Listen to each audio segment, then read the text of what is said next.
comisia lui Vodă, e ședință mare, stau boieri pe scaun, stau și în picioare, se discută probleme, se analizează ce nu merge bine, ce incomodează. În cap de masă pe scaun însuși Vodă Țepeș stă. Boierul Velea face prezența și numără. Se ridică Vasile, zice Țepeș, Doamne, stăm bine cu producția de cereale și carne. Am depășit planul în industria de zgură și am fost informat că nici nu se mai fură. În producția de țepe suntem, Doamne, pe primul loc în lume. I-am depășit pe americani, fără rușine putem spune.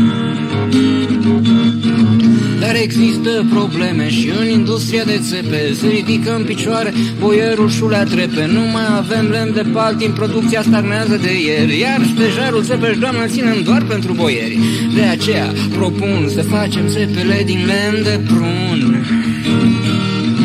Vor fi bețivi mai puțin, iar lemnul e destul de bun.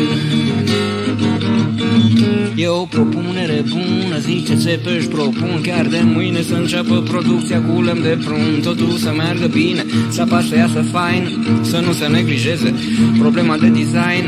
Țapa să fie suplă, să satisfacă clientul, să se potrivească perfect cu prima și ambientul, să se trimită cadre, să se specializeze.